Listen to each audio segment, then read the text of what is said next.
Welcome to the Great Canadian Piggy Bank, helping Canadian parents raise money-smart kids.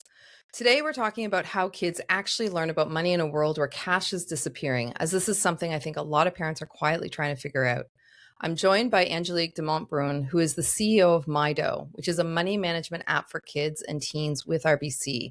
She's also a parent who's thought deeply about how kids learn money skills, especially in a digital world. In this conversation, we talk about earning, spending, boundaries, neurodivergent kids, and what it really means to raise financially confident kids.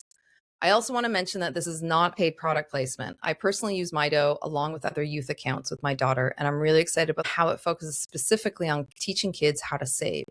Welcome to the show, Angelique. Thank you. Thank you so much for having me. So parents who are thinking about teaching their kids about money but don't know where to start, what is Mydoh and who did you have in mind when you built it? Mydoh, it enables kids and teens to be able to spend, save, earn, and budget on their own terms. Parents can set up an account and send money, whether that's through allowance or chores. However, your family sees fit to use the platform. That young person can put it into general savings. They can also put it towards savings goals. So really starting to think about the construct of goal setting and how you go about putting money aside in order to achieve those goals. They can spend it online and in store. We have a virtual prepaid Visa card, which means that we are accepted anywhere that Visa is accepted.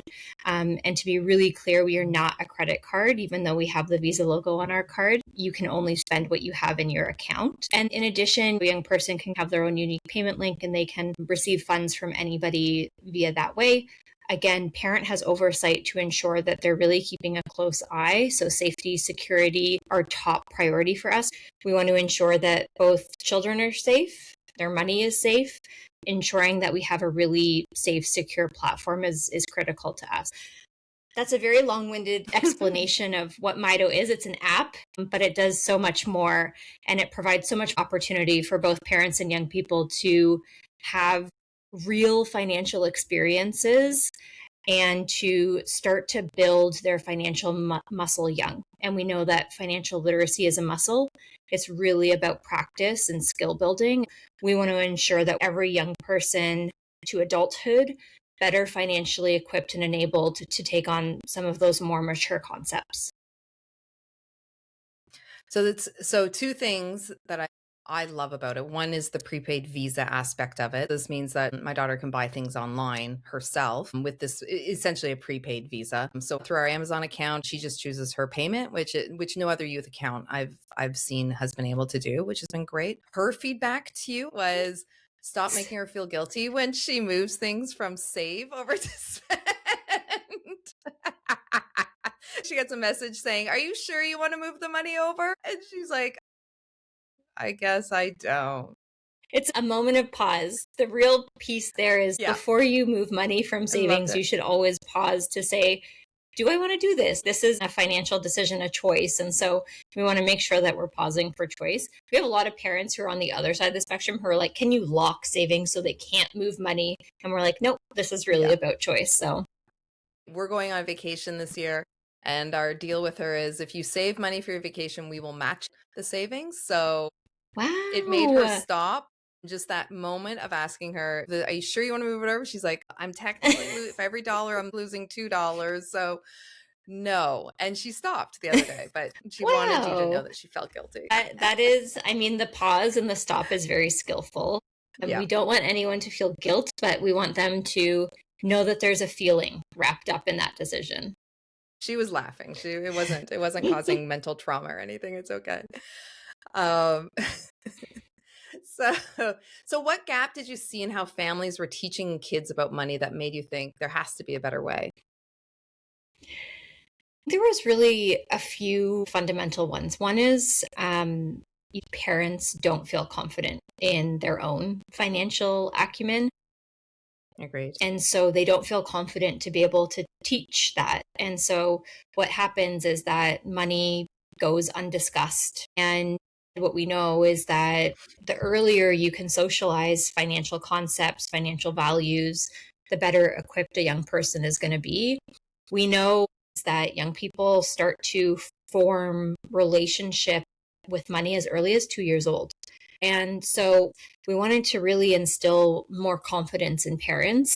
And two, we wanted to make sure that parents knew that there really isn't a time that's too young to start with money and with skill building when it comes to money. So you can start on Mydoh as young as 6. Not a lot of 6-year-olds have their own device. And so that then becomes kind of a shared interaction between parent and child, which is one way to go about doing it. And so we really wanted to solve the problem of confidence and making sure that we were equipping parents with a tool or a platform that kids could go out and have these real world experiences, and that would facilitate or prompt the conversation versus it having to come up more organically. And so really we're big advocates for what we would call family financial socialization, making sure that kind of the first place that a young person is learning is really within their primary household. And that is everything from both the skill of budgeting to the emotion of how does it feel when we make choices about money.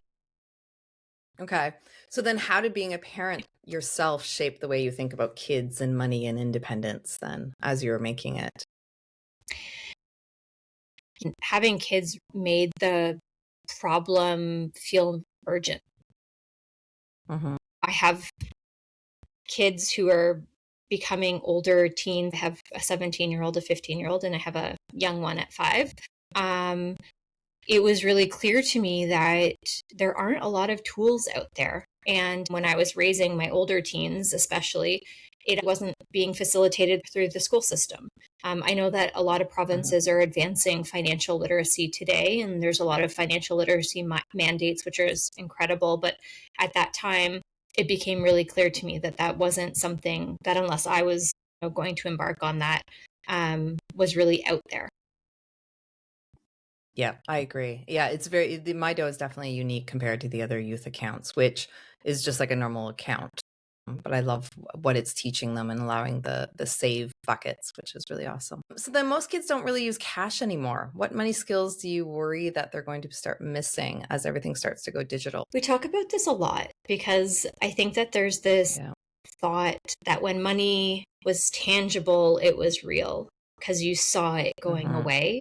And to be honest, what I love about Mydoh is you also still see your money going away, because as a young person, you have access to this account that you have visibility into, that you get to interact with and engage with. But ultimately, it really comes down to, you really do have to understand that every tap or click is money, and being able to see that, I think, is really important. So you talked about before about how you said parents want to lock down the saving side, but they struggle with balancing control while giving their kids independence. So how do you think families can give kids real autonomy while still keeping things safe? So if I give my kids allowance on Mydoh, that is their decision. And it has been a real practice as a parent to not try to control that decision or have emotion myself about that decision, because it's really hard. It's so hard. It's hard because what I really want from them is to make choice, because the choice is actually the skill. It's not really about what they're spending it on. It's hard not to have that need for constant oversight to be able to give the space and the agency to make the decisions. I think it's important in the early years to be able to make small mistakes even. Okay, like the other day, one of my kids took a personality test and it was $199, and then that company ended up charging $24.99 for a subscription fee. And that really sucks. Like, as an adult, when you think about like a lapse subscription fee, or kind of, you've been duped into something. And so I think from that standpoint, what a great time to have that learning now versus when you're 25 and it's a $1,000 mistake. And so really trying to allow for safe kind of mistakes, I think, is really important. I think it's really important that when those mistakes happen, we have the conversation. Hey, did you know that this happened? Do you know why it happened? What do you think we could do next time so that it doesn't happen? And then I think it is about gradually increasing responsibility and making sure that they have greater and greater autonomy over their money. And that's going to equip them and set them up for the future. Okay, so that's a great segue into the next question. So how do you think kids' money needs change as they grow? So when they go, like, how should parents approach their kids in elementary school versus high school? Yeah, I think that so for young kids, definitely they need more boundaries. My 5-year-old would go to the corner store and spend his entire life savings if he could on candy, I'm sure. And so, not that that's necessary. And so, like, from that standpoint, I have to say, like, no, you can only ever bring $5 to the convenience store. And within that, you're going to have to figure out what you want. So I think younger kids do need more boundaries. And that's just because they have less experience and they have been exposed less. And I think they need, simpler goals. So it can't be as long term. It has to be shorter term, because what you're trying to do is continue to extend that instant gratification. You're like trying to make it longer and longer and longer as they grow up.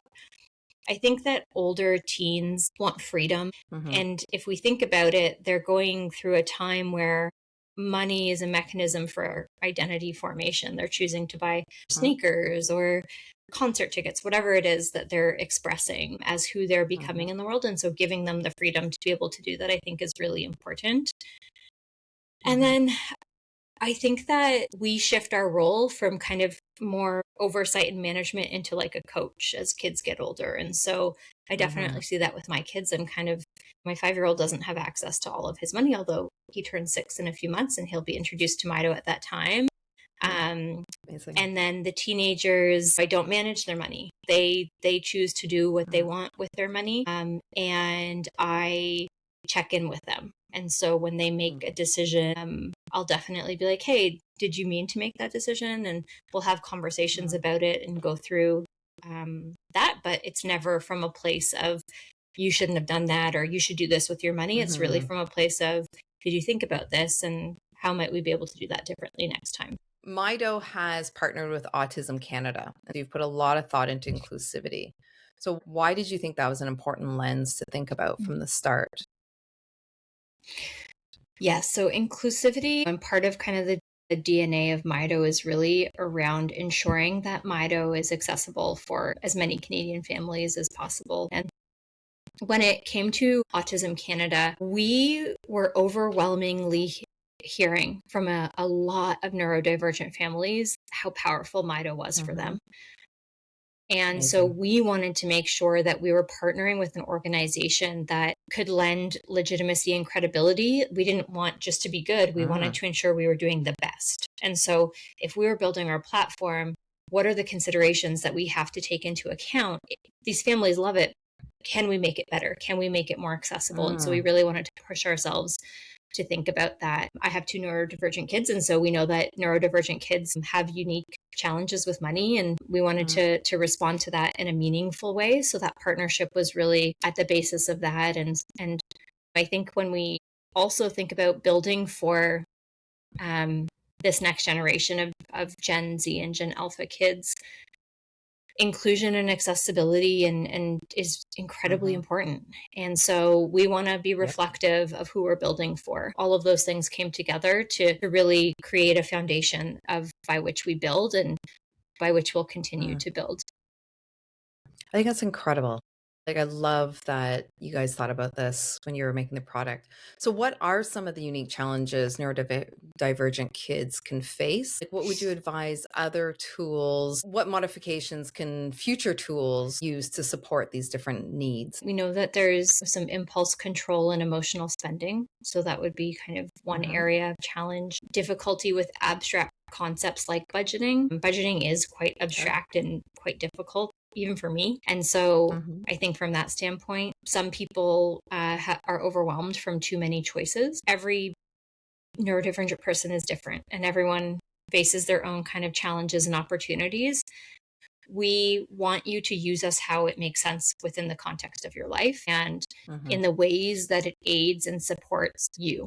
And that's applicable to all families that are on Mydoh. And what we find works better are tools that are more flexible and customizable. So tools where you can engage within how you need to engage with them work better than tools that are kind of rigid and force you to use them in a particular way. So then when you when you look ahead and knowing AI is showing up everywhere, how do you think kids' financial education needs to evolve over the next 5 to 10 years? It's a big question. Yep. We actually want to think about how young people are using money in their lives. We want to think about how they conceptualize it, how they interact with it, and then we want to create a platform that is available to them in that way. And so my hope is that things like AI are additive and that they help us and enable us to do that better. I think with technology, you hope that it's an enabler and that it can get you to the kind of vision that you're trying to get to faster.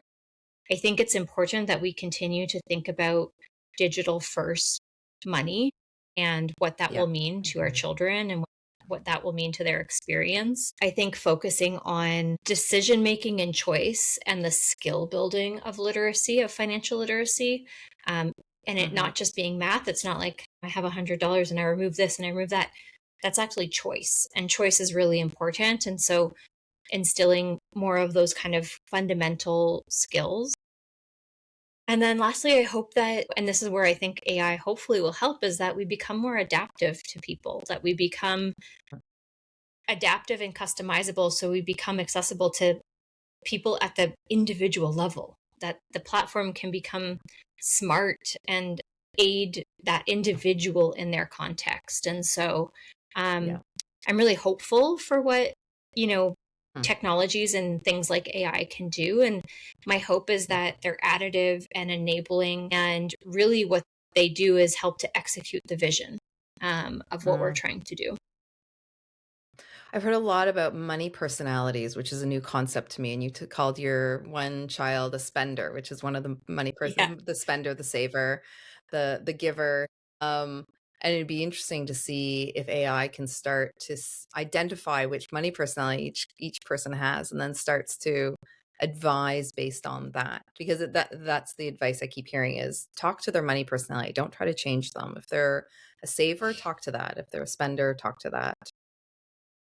This is a final question. So, when kids who grew up with tools like Mydoh are adults, what do you hope they carry with them into their financial lives? Our ultimate goal is to help the next generation thrive.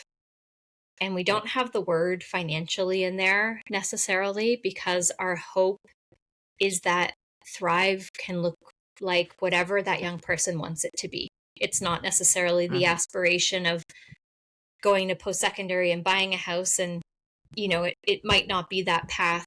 It might be traveling the world. It might be feeling safe and secure and stable in your life. And so my ultimate hope is that we can arrive a generation at adulthood in a position to thrive in whatever way that looks like to them. And from a financial standpoint, I hope that means having confidence with managing their money versus feeling scared or nervous or inadequate. I hope it means that they can feel like they have a healthier relationship with money because they've learned, the ups and downs of money early on. I hope that they can make thoughtful decisions around finance. Again, no right or wrong, just that intentionality and that thoughtfulness. Lastly, I hope that they understand that money is a tool. It's an enabler. It's not a source of stress. It can be, but I hope that they're equipped enough to be able to navigate that. And so I hope all of those things show up for young people. And I hope by starting more young people off in their money lives earlier, we're going to be in a really good position to achieve that. Okay, thank you so much for your time today. I really appreciate it, and talking about your path in Mydoh. I think it's a great product, and thank you so much for making it and all the thought that's gone into it. I think it's going to be really beneficial for parents. Amazing. Thank you so much for having me. Before we wrap up, I just want to say this really clearly. I am not being paid to talk about Mydoh. I asked Angelique to come on because I actually love the product. We use it in our house. It's helped make money way less stressful and way more normal to talk about, and it just works. This conversation wasn't meant to sell you anything. It was really about sharing something that has genuinely been useful for us. And I really wanted to hear the thinking behind it. Teaching kids about money is hard enough, and anything that makes it easier and more real is a win in my books. Huge thanks, Angelique, for coming on and for building something so thoughtful. If you find this helpful, share it with another parent who might need it. I'm Christi Rae, and this is the Great Canadian Piggy Bank, helping Canadian parents raise money-smart kids.